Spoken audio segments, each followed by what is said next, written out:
তখন আমার বয়স 6 বছর, দ্বিতীয় শ্রেণীর ছাত্রী। জামশেদপুরের ডিসেম্বর মাসের এক সকাল।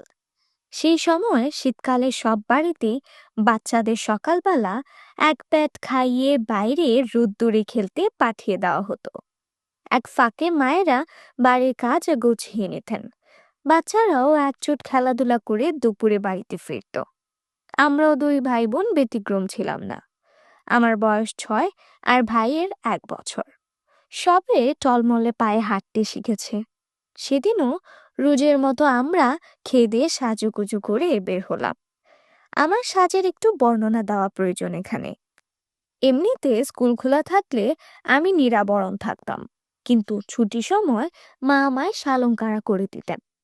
সেদিন তাই কানে সোনার দুল, গলায় লাল পাথরের লকেট সমেত সোনার হার, হাতে সোনার আংটি ও দুহাতের চুড়ি এবং পায়ের রূপোর নূপুর পরেছিলাম। কোনো কারণে সেদিন সকালে আমরা দুজন একটু আগে বেরিয়ে পড়েছিলাম, আর কোনো বাচ্চা বের হয়নি। আমি ভাইয়ের হাত ধরে বাড়ির সামনের মাঠে পাড়ার বড় বড় দাদাদের ভলিবল খেলা দেখছি।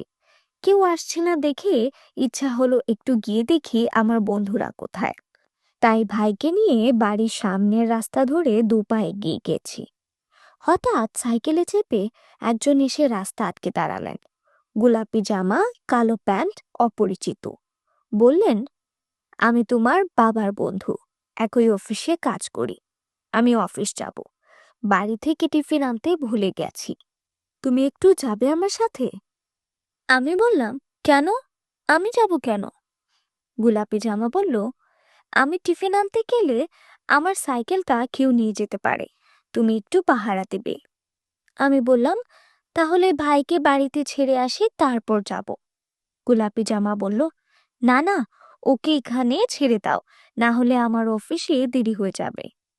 আমি বললাম, কোথায় যেতে হবে? মা জানতে পারলে বকবে। গোলাপি জামা বলল, এই তো কাছে, যাব আর আসবো। আমি আমার মায়ের শিক্ষায় শিক্ষিত বাচ্চা, সর্বদা অন্যের উপকার করিবে। মাতৃবাণী স্মরণ করে ভাইকে রাস্তায় ছেড়ে দিয়ে তার সাইকেলে উঠে বসলাম। তিনিও আমাকে নিয়ে চললেন। যেতে যেতে দেখি তিনি ক্রমশ আমার বাবার অফিসের দিকেই যাচ্ছেন। ভয়ে আত্মারাম খাঁচা ছাড়া হওয়ার জোগাড় হলো।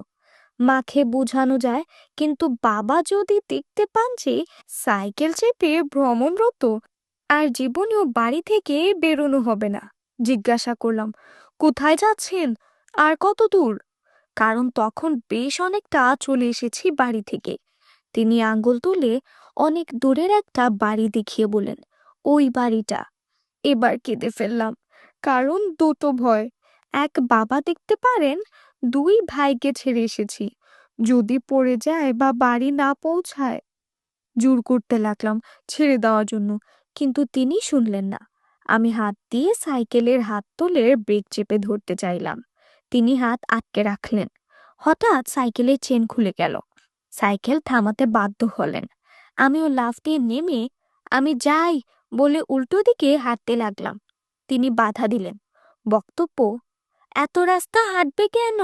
আমি ছেড়ে আসবো। আমি তখন ছুটতে শুরু করেছি। কোনো দরকার নেই সাইকেল ভ্রমণের। চটি পায়ে হুঁচট খেতে লাগলাম। পিছন ঘুরে দেখি সাইকেল আসছে। এবার অজানা আশঙ্কায় মন ভরে গেল। বিদ্যুৎ চমকের মতো মনে পড়ল, কদিন আগেই বাবা বলেছিলেন কিছু বাচ্চা তুলে নিয়ে যাওয়ার ঘটনা ঘটেছে। ছেলে ধরা। আমি চটি হাতে নিয়ে প্রাণপণে দৌড়াতে লাগলাম। রাস্তায় আমার বন্ধুর সাথে দেখা। দেখেই বলল, কোথায় ছিলি? কাকিমা খুঁজছে কখন থেকে। আমি আরো ভয়ে দৌড় দিলাম। বাড়ি গিয়ে দেখে মা ভাইকে কুলে নিয়ে রাস্তায় এসে দাঁড়িয়ে। আমি কেঁদে ঘেমে নিয়ে একসাথে। তখন আমাকে দেখে মা খারাপ ঘটনার আভাস পেলেন। সব শুনেই আগে গা থেকে গয়না খুলতে লাগলেন। আমি দেখলাম গোলাপি জামা সামনের মাঠে এসে দাঁড়িয়ে ভলিবল খেলা দেখছে। মাকে দেখালাম। মা সাথে সাথে সামনের মাঠের দাদাদের দিকে সব বললেন, কিন্তু ততক্ষণে গোলাপি জামা উধাও। বাবাকে ফোন করে ডাকা হলো। এসে সব শুনে যা বোঝার বুঝলেন। মাকে মৃদু ধমক দিলেন গয়নার জন্য। শীতের সকালের রোদ্দুর খাওয়ার আরামটা আমার মাটিতে মিশল। আমি গৃহবন্দী হলাম, কারণ চেনা জানা সবাই বললেন আবার বেরোলে যদি আবার তুলে নিয়ে যায়। অগত্যা। ছোট জায়গা, কথা রাষ্ট্র হতে সময় লাগলো না। স্কুল খুললে সবাইকে জানানো হলো।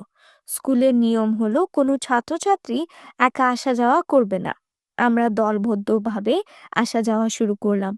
আমার যে বন্ধু সবসময় ঝগড়া করত, সে জানালার ধারে বসতে শুরু করলো, আমাকে আড়াল করে, যেন জানালা দিয়ে আমায় কেউ তুলে নিবে। আমার বডিগার্ড হলো যাওয়া আসার।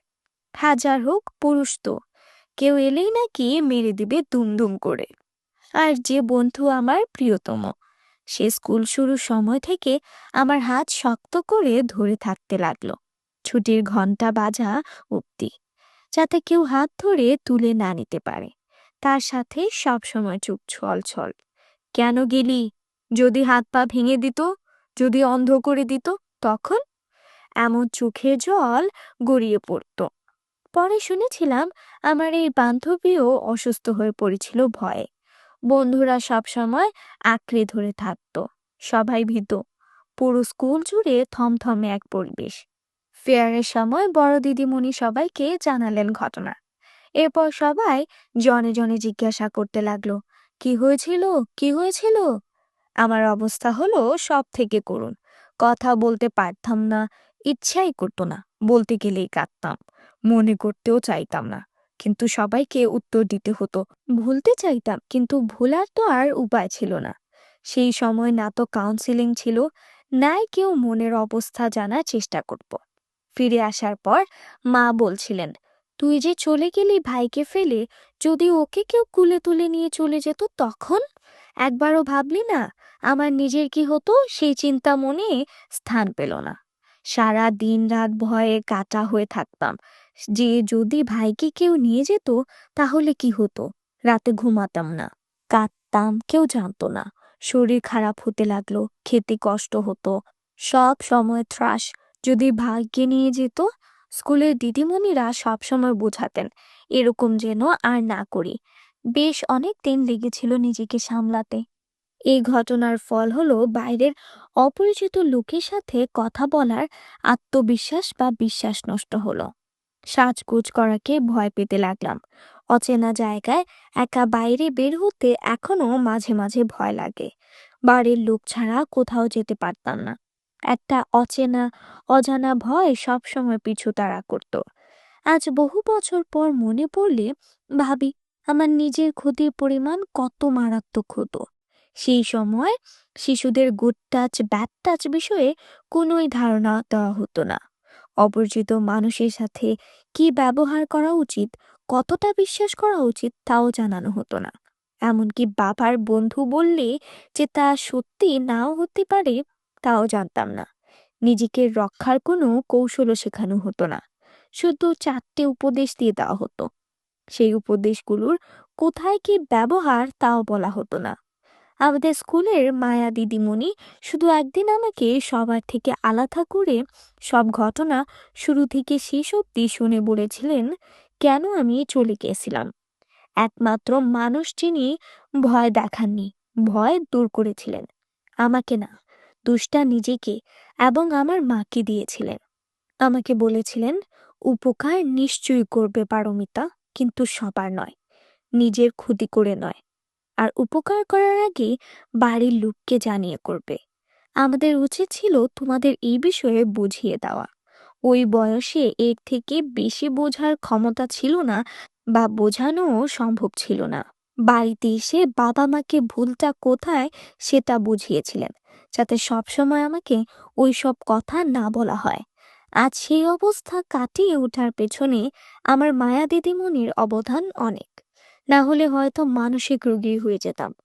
দিদিমণি আজ নেই, কিন্তু ওনার বলা সেই কথাগুলো আজও আমার চলার পাথে। ভয়কে জয় করতেও উনিই শিখিয়েছিলেন। তাই হয়তো পরবর্তীকালে অনেক ক্ষেত্রে অনেক সাহসী পদক্ষেপ নিতে পেরেছি। সেই ঘটনা আমাকে এক ধাক্কায় অনেকটা বড় করে দিয়েছিল। আজ এত বছর পর লিখতে বসে দেখছি একটু কিছু ভুলিনি। এমনকি গোলাপি জামার মুখটা পর্যন্ত মনে আছে পরিষ্কার। ঘটনার তীব্রতার আন্দাজের থেকেই হয়তো করা যায়। প্রিয় বন্ধুরা, আপনাদের জীবনেও কি এরকম গোলাপি জামার কারো এমন ভয়ঙ্কর ঘটনা ঘটেছে? যদি ঘটে থাকে তাহলে আপনি জানাতে পারেন কল্পকথায়।